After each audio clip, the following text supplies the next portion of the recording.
بسم اللہ الرحمن الرحیم۔ السلام علیکم۔ اپنے آخری نبی محمد عربی صلی اللہ علیہ وآلہ وسلم کی محبت و الفت کی دولت سے انسانوں کے علاوہ جمادات، نباتات، حیوانات، حتیٰ کہ جنات کو بھی حصہ عطا فرمایا۔ انسانوں کی طرح بے شمار جنات بھی آپ صلی اللہ علیہ وآلہ وسلم پر ایمان لا کر آج تبلیغ اسلام کی خدمت میں مصروف ہیں، بلکہ ابھی حالیہ ہی ہم نے رات کی شادیوں، پوتگیوں اور رہن سہن کے بارے میں آپ کے ساتھ واقعات شیئر کیے تھے، لیکن آج کی اس ویڈیو میں پیارے نبی حضرت محمد صلی اللہ علیہ وآلہ وسلم اور ایسے ہوشیار جن کا واقعہ آپ کے ساتھ شیئر کریں گے کہ جو آدھا انسان کی شکل میں تھا اور آدھا جن تھا۔ یہ عجیب واقعہ جسے سن کر آپ دنگ رہ جائیں گے، بلکہ ایک ایسے صحابی جن کا عجیب و غریب واقعہ بھی ویڈیو کے آخر میں آپ کے ساتھ شیئر کریں گے۔ یہ صحابی جن ابھی حالیہ ہی ہندوستان میں اللہ والوں کو ملے، اور اس جن صحابی نے رسول اللہ صلی اللہ علیہ وآلہ وسلم کی ایک حدیث بھی بیان کی۔ آج مدارس میں اسی جن صحابی کی بیان کی ہوئی یہ حدیث بھی طلبہ کو پڑھائی جاتی ہے۔ صحابی جن کی یہ حدیث آپ کو بھی اس ویڈیو میں بتائیں گے۔ ناظرین، جنات کا یہ واقعہ معجزات کی کتاب جامع المعجزات کے صفحہ نمبر 7 پر یوں بیان ہوا ہے کہ مکہ مکرمہ میں ولید نامی ایک کافر رہتا تھا، جس کے پاس ایک سونے کا بت تھا جس پر وہ پوجا کیا کرتا تھا۔ ایک دن اس بت میں حرکت پیدا ہوئی اور وہ کہنے لگا، لوگو، محمد صلی اللہ علیہ وآلہ وسلم اللہ کے رسول نہیں ہے، معاذ اللہ، ان کی تصدیق نہ کرنا۔ اس بات پر ولید بڑا خوش ہوا اور باہر نکل کر اپنے دوستوں سے کہا، مبارک ہو، آج میرا معبود بولا ہے اور اس نے صاف صاف کہا ہے کہ محمد صلی اللہ علیہ وآلہ وسلم اللہ کے رسول نہیں ہے، معاذ اللہ۔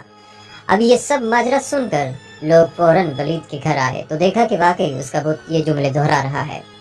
اب وہ لوگ بھی بہت خوش ہوئے اور دوسرے دن ایک عام اعلان کے ذریعے ولید کے گھر میں ایک بہت بڑا اجتماع رکھا گیا، تاکہ اس دن بھی وہ لوگ بت کے منہ سے وہی جملہ سنیں۔ جب بڑا اجتماع ہو گیا تو ان لوگوں نے رسول اللہ صلی اللہ علیہ وآلہ وسلم کو بھی دعوت دی، تاکہ رسول اللہ صلی اللہ علیہ وآلہ وسلم بھی خود تشریف لا کر بت کے منہ سے وہی الفاظ سن جائیں۔ لہذا اب رسول اللہ صلی اللہ علیہ وآلہ وسلم اور صحابہ بھی تشریف لے آئے۔ جب رسول اللہ صلی اللہ علیہ وآلہ وسلم آئے تو بت بول اٹھا کہ اے مکہ والو، خوب جان لو کہ محمد صلی اللہ علیہ وآلہ وسلم اللہ کے سچے رسول ہیں اور ان کا ہر ارشاد سچا ہے اور ان کا دین برحق ہے۔ اے لوگو، تم اور تمہارے بت جھوٹے ہیں، بلکہ گمراہ اور گمراہ کرنے والے ہیں۔ اگر تم اس سچے محمد پر ایمان نہ لائے تو جہنم میں جاؤ گے، بس عقل مندی سے کام لو اور اس سچے رسول صلی اللہ علیہ وآلہ وسلم کی غلامی اختیار کر لو۔ بت کا یہ مکمل درس سن کر ولید بڑا گھبرایا اور اپنے معبود کو پکڑ کر زمین پر دے مارا اور اس کے ٹکڑے ٹکڑے کر دیے۔ ناظرین، اب دل تھام کر سنیں، لوگوں کے اس اجتماع سے رسول اللہ صلی اللہ علیہ وآلہ وسلم جب فاتحانہ طور پر واپس ہوئے تو راستے میں ایک گھوڑے کا سوار جو سبز پوش تھا رسول اللہ صلی اللہ علیہ وآلہ وسلم سے ملا۔ اس کے ہاتھ میں تلوار تھی جس سے خون بہ رہا تھا۔ رسول اللہ صلی اللہ علیہ وآلہ وسلم نے فرمایا، تم کون ہو؟ وہ بولا، یا سیدی یا رسول اللہ صلی اللہ علیہ وآلہ وسلم، میں جن ہوں اور آپ کا غلام اور مسلمان ہوں، جبل طور میں رہتا ہوں، میرا نام محین بن العبر ہے۔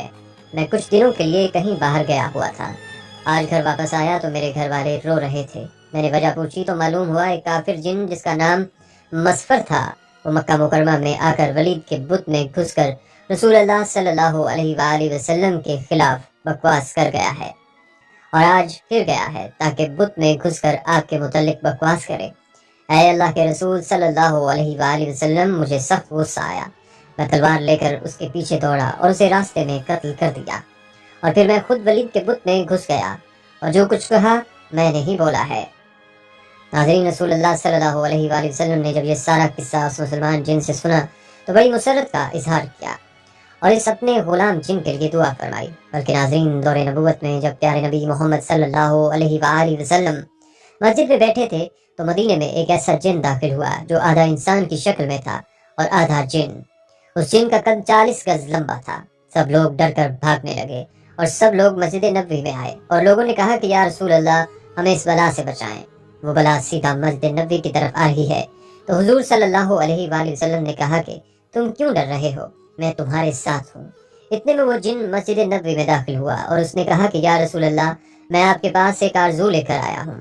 تو حضرت محمد صلی اللہ علیہ وآلہ وسلم نے ان سے پوچھا کہ تمہاری کون سی آرزو ہے؟ اس نے کہا کہ یا رسول اللہ، آپ دیکھ رہے ہیں کہ میرے گال سے خون اور پیپ بہ رہے ہیں اور میرے ہاتھ کھجور کے پتے سے بندھے ہیں۔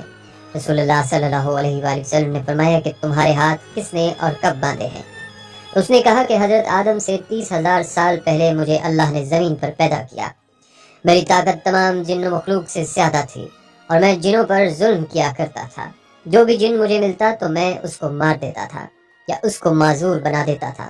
تو ایک دن میرے سامنے سے ایک بہت ہی خوبصورت نوجوان گزرا جو جن مخلوق میں سے نہیں تھا۔ میں نے سوچا کہ اس کو قتل کر دوں، تو میں نے اس نوجوان کو کہا کہ میں تمہیں قتل کر دوں یا معذور کروں؟ تو اس نے کہا کیوں، تم ایسا کیوں کرو گے؟ تو میں نے کہا کہ یہ میرے دل کا شوق ہے، اس کام میں مجھے بہت مزہ آتا ہے۔ تو اس نوجوان نے کہا کہ تم نے آج تک کتنوں کو قتل کیا ہے، کتنوں کو معذور کیا ہے؟ تو میں نے کہا بے حساب لوگوں کو۔ تو اس نوجوان نے کہا کہ آج میں سب کا حساب کر دوں گا۔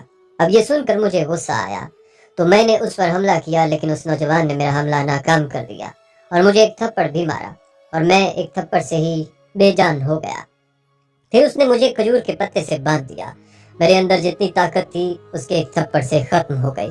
میں نے اس کی بہت منت سماجت کی کہ مجھے معاف کر دو، لیکن وہ جاتے جاتے میری نظروں سے غائب ہو گیا۔ میں اپنی قوم کے پاس گیا، لیکن نہ ہی میرا درد گیا اور نہ ہی کوئی میرے ہاتھ کھول پایا، اور سب بے بس ہو کر چلے گئے۔ پھر اللہ نے حضرت آدم علیہ السلام کو پیدا کیا۔ میں ان کے پاس بھی گیا، لیکن انہوں نے بھی کوشش کی، نہیں کھول پائے، اور ابھی بہت سارے اللہ کے نبی آئے لیکن کوئی نہ کھول پایا۔ تب میں حضرت ابراہیم کے پاس گیا تو وہ بھی نہ کھول پائے۔ اوپر سے اللہ کی وحی آئی ہے، اے ابراہیم اس کو چھوڑ دو، اس کو وہی کھولے گا جس نے اس کو باندھا ہے۔ تو میں نے پوچھا اچھا کہ وہ کون ہے جو کھول پائے گا؟ تو انہوں نے آپ کا بتایا۔ تب سے میں آپ کے انتظار میں ہوں، اور آج جا کے میرا انتظار ختم ہوا۔ اس کے ہاتھ کھل گئے اور اس کے گال سے خون آ رہا تھا وہ بھی بند ہو گیا، اور اس کے قوت بھی واپس آ گئی۔ رسول اللہ صلی اللہ علیہ وآلہ وسلم نے فرمایا کہ اب جاؤ، تم آزاد ہو۔ تو اس نے کہا کہ اب میں کہاں جاؤں؟ مجھے تو ہزاروں سال بعد حق ملا ہے، اب میں حق کو چھوڑ کر کہاں جاؤں؟ ناظرین، یہ واقعہ اللہ ہی جانتا ہے، لیکن یہ حقیقت ہے کہ اللہ نے جنات سے زیادہ طاقت انسانوں کو دی ہے، بلکہ انسان کو اشرف المخلوقات بنایا ہے۔ بلکہ حضرت شاہ اہل اللہ صاحب، جو حضرت شاہ ولی اللہ محدث دہلوی کے بھائی اور بہت بڑے عالم و بزرگ تھے، انہوں نے ایک مرتبہ غلطی سے ایک جن کو قتل کیا تھا۔ یہ واقعہ حضرت علامہ انور شاہ کشمیری صاحب نے اس طرح بیان فرمایا ہے کہ ایک بار حضرت شاہ صاحب اپنے حجرے میں بیٹھے تھے کہ ایک سپاہی آیا کہ آپ کو بادشاہ سلامت نے بلایا ہے۔ حضرت شاہ صاحب فوراً اٹھے اور اس سپاہی کے ساتھ چل دیے۔ وہ سپاہی آپ کو بجائے لال قلعہ لے جانے کے دہلی سے باہر پہاڑ گنج کی طرف لے گیا۔ وہاں جا کر ایک غار کے پاس کھڑے ہو کر کہنے لگا کہ اس غار میں داخل ہو جائیں۔ جب شاہ صاحب اس غار میں داخل ہوئے تو کیا دیکھتے ہیں کہ جنات کا بہت بڑا مجمع ہے اور ان کا بادشاہ بیٹھا ہے۔ اس کے دائیں جانب ایک بہت بڑا جن بیٹھا ہوا ہے۔ بادشاہ کے سامنے ایک مردہ لٹکایا ہوا ہے، ایک مرد اور ایک عورت وہاں کھڑے ہیں۔ انہوں نے حضرت شاہ صاحب کی طرف اشارہ کر کے کہا کہ اس آدمی نے ہمارے اس بیٹے کو قتل کر دیا ہے، ہمیں قصاص دلوانا چاہیے۔ حضرت اہل اللہ صاحب سمجھ گئے۔ آپ نے فرمایا تم لوگ مجھ سے قصاص نہیں لے سکتے، کیونکہ حدیث شریف میں آتا ہے کہ جس شخص نے اپنی حیت بدل دی، اگر اس کو کوئی شخص غلط فہمی سے مار ڈالے تو اس مارنے والے سے قصاص یا خون بہا نہیں لے سکتے۔ بادشاہ نے اس جن سے جو اس کے دائیں جانب بیٹھا تھا پوچھا کہ کیا یہ حدیث سرور کائنات صلی اللہ علیہ وآلہ وسلم کی ہے؟ معلوم ہوتا ہے کہ وہ جنات سب مسلمان تھے۔ اس نے کہا کہ ہاں، یہ حدیث شریف ہی ہے۔ جب فخر دو عالم صلی اللہ علیہ وآلہ وسلم نے یہ حدیث ارشاد فرمائی تھی تو میں اس وقت سرکار دو عالم صلی اللہ علیہ وآلہ وسلم کے دربار میں تھا۔ میں نے اپنے کانوں سے اس حدیث کو سنا ہے۔ حضرت شاہ اہل اللہ صاحب فرماتے ہیں کہ بادشاہ نے پھر مجھ سے یہ حدیث سن کر مجھے رہا کر دیا اور مجھ سے قصاص نہیں لیا۔ مجھ کو اپنے رہا ہونے کی اتنی خوشی نہیں ہوئی جتنی خوشی مجھے اس صحابی جن کے دیکھنے سے ہوئی۔ پھر شاہ اہل اللہ صاحب نے ان صحابی جن سے وہی حدیث سنی اور تابع ہو کر واپس آئے۔ مولانا سید احمد رضا بجنوری صاحب فرماتے ہیں کہ یہ حدیث شریف ہمیں ترمذی شریف کے درس میں حضرت علامہ محدث انور شاہ صاحب نے سنائی تھی۔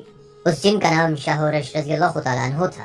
ناظرین، حضرت شاہ اہل اللہ صاحب جب وہ اپنے کسی دینی کام یا عبادت میں مصروف تھے، اس وقت ایک سانپ کا بچہ آیا، اس کو آپ نے مار دیا تھا۔ حضور اکرم صلی اللہ علیہ وآلہ وسلم نے ارشاد فرمایا کہ جس شخص نے اپنی حیت بدل دی، اگر اس کو کوئی غلطی سے مار ڈالے تو مارنے والے پر قصاص نہیں، جیسے کوئی اپنی اصل شکل بدل کر سانپ یا کتے کی شکل میں آ جائے۔ یاد رہے کہ بعض جنات سانپوں کی شکل میں رہتے ہیں، جیسا کہ حضرت نبی کریم صلی اللہ علیہ وآلہ وسلم نے ارشاد فرمایا کہ جنات کی 3 قسمیں ہیں۔ ایک تو وہ جن جن کے پر ہوتے ہیں اور وہ ہوا میں اڑتے ہیں، دوسری قسم وہ ہے جو سانپ اور کتے کی شکل میں نظر آتے ہیں، اور تیسری قسم وہ ہے جو منزل پر اترتے اور کوچ کر جاتے ہیں۔ ناظرین، آئیں اب مل کر اللہ پاک سے یہ دعا بھی کرتے ہیں کہ اے اللہ جی، ہمیں جادو، جنات اور شیطانی اثرات سے محفوظ فرمائے رکھو۔